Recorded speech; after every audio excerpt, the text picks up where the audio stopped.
The uncomfortable truth is that most of what we call freedom today is just a polite word for slavery. Not chains on our wrists, but chains on our attention, our impulses, and our time. We are free to scroll, free to consume, free to avoid, and yet somehow we are not free to sit quietly with ourselves for 10 minutes without wanting to escape. This video is about why that happens and how an old, unfashionable virtue, discipline, can quietly unlock the kind of freedom that trends and technology can never give you.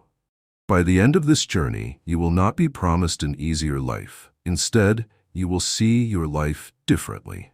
You will understand why every serious philosophy, from the Stoics onward, insisted that inner freedom is built, not found, chosen, not given. And you will have a clearer sense of how to use discipline, not as self-punishment, but as a deliberate act of liberation from fear, anxiety, and the constant noise of the world. Here's the first hard truth. If you do not choose your pain will choose you. Avoid the small discomfort of waking early, and you inherit the larger discomfort of a rushed, scattered day. Avoid the tension of an honest conversation, and you inherit the slow corrosion of resentment and misunderstanding. Marcus Aurelius wrote, "If it is endurable, then endure it. Stop complaining." But he was not glorifying suffering. He was pointing to a deeper exchange. The person who voluntarily faces small, chosen difficulties gains the strength to face the big, unavoidable ones. Reflect on your own life for a moment. Think of something you are proud of, anything that genuinely matters to you. It could be a degree, a relationship you repaired, a skill you built, or even surviving a dark period with dignity. Now ask, was any of that possible without some form of discipline, without doing what you did not feel like doing over and over for a purpose larger than your mood? Discipline, in this sense, is simply the decision to be loyal to your deeper values instead of your passing impulses. In modern life, the opposite story is sold to us. We are told that freedom means being able to do whatever we want, whenever we want, with no friction and no delay. But here's the twist. When every desire is immediately gratified, desire stops being something you guide and becomes something that pulls you around. You do not use your time uses you. The Stoics would say that in that moment you are not free. You are ruled by your own appetites, by your fears, by the next notification. Consider a common example. You intend to go to the gym after work, or to sit down and write, or to finally call that person you've been avoiding. But as the moment arrives, so does resistance. You feel tired, you feel unsure. The couch looks inviting, your phone glows. You tell yourself, "I'll start tomorrow." From the outside, it looks like freedom. No one is forcing you. But inside, something else is happening. A small surrender takes place. You choose relief over alignment, comfort over integrity. The day ends, and you did what you wanted in the moment, but not what you truly wanted for your life. Here is a deeper reflection. Discipline is not the enemy of desire. It is the protection of your highest desires against your lowest ones. Seneca wrote that, "No man is free who is a slave to his passions." He did not mean that passion is bad. He meant that without a firm inner hand on the reins, passion scatters you. Discipline is that firm, quiet hand. It is what allows a musician to transform raw emotion into music, a writer to transform confusion into clarity, a parent to transform worry into patient care. Without discipline, our best intentions remain fragments. With it, they can slowly become form. Notice how this changes our idea of control. Another hard truth. You control far less in life than you think. Other people's opinions, accidents, the economy, the past, all of these lie largely beyond your reach. This can be terrifying, and anxiety feeds on that terror. But Stoic philosophy offers a reversal that is both humbling and freeing. You may not control events, but you always have some control over your response. Discipline is the habit of honoring that small circle of control again and again, even when it would be easier to collapse into complaint or blame. In a world obsessed with efficiency, We often treat our minds like open windows. News, arguments, entertainment, comparison, all of it blows through us without resistance. We speak of staying informed, but often we are simply staying inflamed. Discipline in this context might look almost invisible from the outside. The choice to close the laptop at a certain hour, to limit the voices you allow into your head, to remain silent rather than join an unkind conversation. These are small acts, but over time, they draw a protective circle around your inner peace. Before we go deeper, a brief word. If these reflections are resonating with you, consider subscribing and leaving a thoughtful comment about how discipline and freedom have intersected in your own life. Your reflections help shape future explorations and build a quieter, more reflective corner on this platform. Now let us step into the second half of this journey, where discipline becomes not just a shield, but a path toward meaning.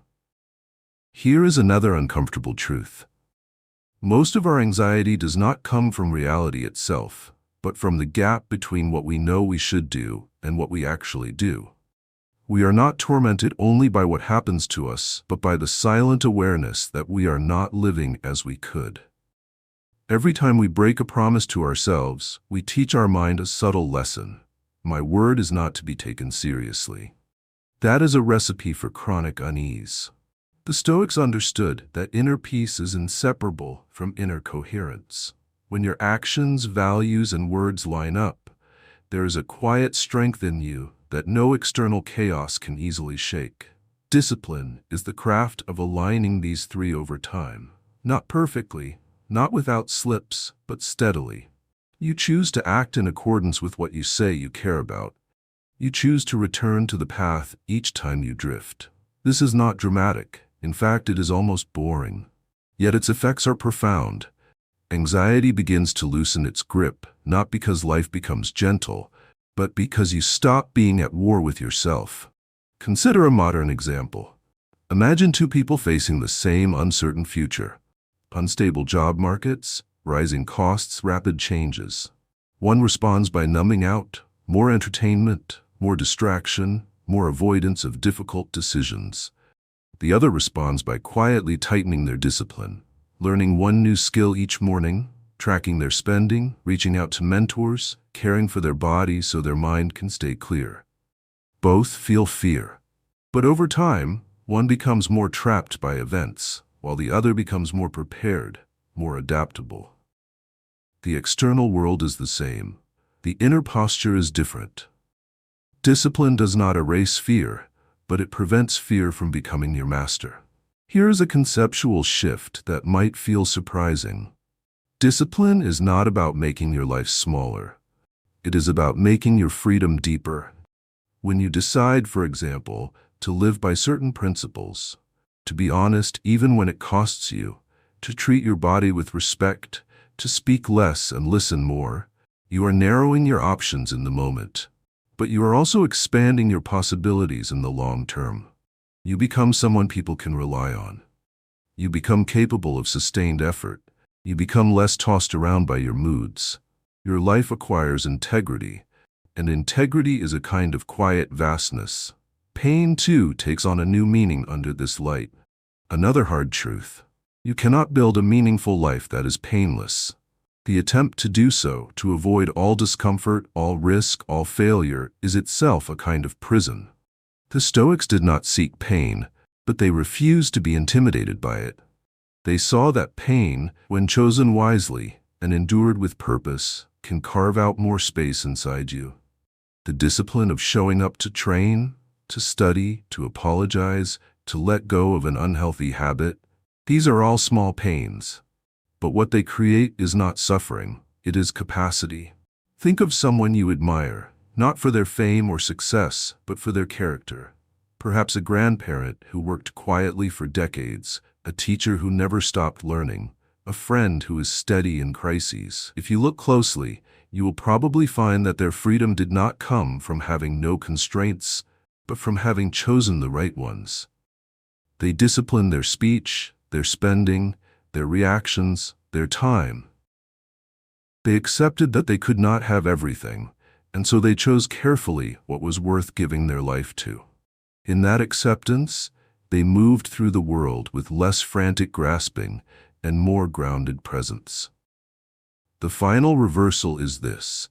Discipline is not a cage you build around yourself. It is the scaffolding you build around the person you are becoming. At first, it feels external.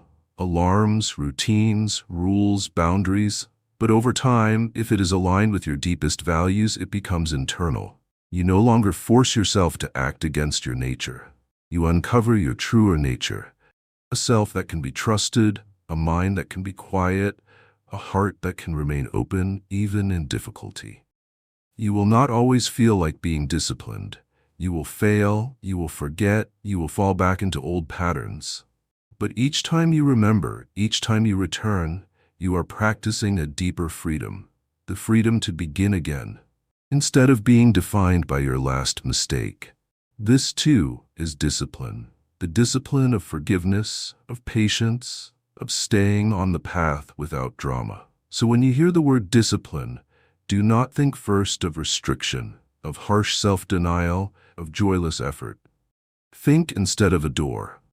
On one side is the restless, distracted life the world sells you, always stimulated, rarely satisfied. On the other side is a life that is still challenging, still uncertain, but increasingly your own.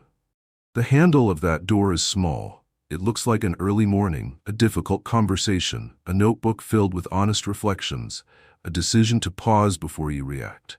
You turn it or you do not. In the end, freedom is not something that happens to you. It is something you quietly, steadily, and imperfectly build, one disciplined choice at a time.